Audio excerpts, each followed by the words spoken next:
정우야.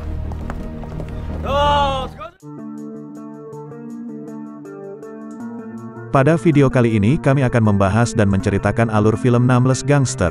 Diceritakan tanggal 13 Oktober tahun 1990 menyusul deklarasi Presiden Roh Tae-woo mengenai penumpasan kejahatan terorganisir.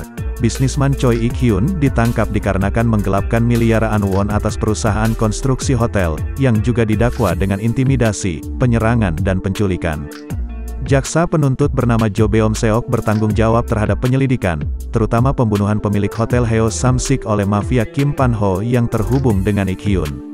Tahun 1982 Choi petugas Bea Cukai Busan yang bersama dengan rekannya sudah menerima suap dan juga mencuri barang.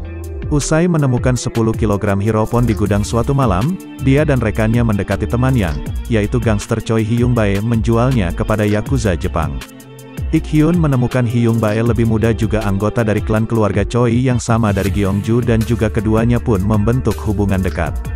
Ik-hyun meninggalkan pekerjaan lamanya menjadi pengusaha, dengan Hyung-bae mengurus sisi dunia bawah sementara Ik-hyun melindunginya. Pertengahan 1980-an keduanya secara paksa mengambil alih klub malam dikelola Mirsyo di wilayah Panho. Usai penghinaan, Panho meminta klub menggerebek polisi dan Hyung-bae pun ditangkap. Ik-hyun membebaskan Hyung-bae dengan memanfaatkan koneksi klan Choi dengan jaksa penuntut Choi Jodong. Mei tahun 1987, Hyung-bae dan Ik-hyun membawa bisnis mereka menuju tingkat berikutnya secara resmi terhubung terhadap Yakuza Jepang dan mempunyai koneksi dengan kasino hotel, Daedong yang juga berada di wilayah Panho. Panho mengancam perang geng terhadap Hyung-bae, dan Ik-hyun terpaksa memutuskan di mana letak kesetiaan dan juga kelangsungan hidupnya. Putus asa Ik-hyun bertemu Panho tanpa sepengetahuan Hyung-bae untuk menyelesaikan masalah di antara kedua geng. Hyung-bae paranoid dan menjadi semakin kesal oleh Ik-hyun yang berusaha mengalahkannya, membuat Ik-hyun dipukuli ditendang keluar dari geng dengan peringatan keras. Ik-hyun ditangkap jaksa, dia akhirnya menjelaskan semua hubungannya dengan dunia bawah menyelamatkan dirinya sendiri. Dia tampaknya hanya menjelaskan keberadaan Panho yang bersembunyi jauh dari pihak berwenang. Hyung-bae berdamai dengan Ik-hyun, dan mereka berencana kabur bersama usai Ik-hyun mengirim keluarganya pergi ke Amerika Serikat. Saat mereka kabur dari Busan, pihak berwenang mengejar mereka, ternyata Ik-hyun mengungkapkan keberadaan Hyung-bae juga dan memainkannya selama ini. Hyung-bae berusaha membunuh Ik-hyun sebab frustrasi namun dia malah ditangkap. Lalu jaksa diberikan penghargaan presiden sebab menjatuhkan kejahatan terorganisir di kota Busan.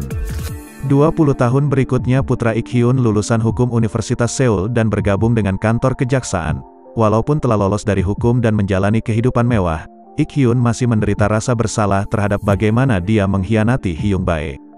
Ik-hyun sedang merayakan ulang tahun cucu pertamanya bersama keluarga dan suara Hyung-bae terdengar. Di setiap film bertema gangster selalu ada perkelahiannya. Di Nameless Gangster adegan perkelahian yang diperlihatkan sederhana saja namun begitu berkelas. Mulai dari tangan kosong hingga menggunakan media seperti tongkat baseball, botol kaca, dan pisau. Tanpa harus dipenuhi dengan koreografi aksi yang menawan ataupun desingan suara jual beli peluru yang membanjiri film. Itulah yang membuat film ini sangat realistis. Ditambah lagi dengan kondisi Korea tahun 80-an diperlihatkan cukup detail seperti pemilihan kostum, gaya rambut, warna-warna yang dipilih hingga aktor-aktornya yang semuanya sangat cocok dengan setting pada zaman itu. Serta memadukan cerita dengan acara berita di televisi yang terlihat sangat realistis, entah berita itu apakah benar-benar terjadi di Korea pada tahun itu. Scoring musiknya juga bagus, kadang menghadirkan suara-suara yang terdengar lucu, dan kadang juga menghadirkan suara-suara yang begitu menegangkan. Tidak hanya bermain-main dengan otot, film ini juga bermain dengan otak seperti bagaimana taktik kerjasama dan rela berkorban hingga pengkhianatan.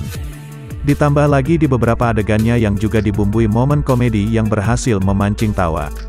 Dan seperti kebanyakan film Korea yang suka sekali mengangkat sisi hangat keluarga, di film ini terlihat hubungan bapak dan anak yang erat. Keberhasilan ceritanya itu pun tidak lepas dari aktor-aktor yang dihadirkan, terlebih lagi pemeran utamanya Choi Min-sik yang kita kenal lewat film Oldboy bermain gemilang sebagai seorang gangster, yang lebih mengedepankan otak ketimbang otot ini berhasil menyabet gelar sebagai Best Actor di berbagai ajang penghargaan di Korea sana.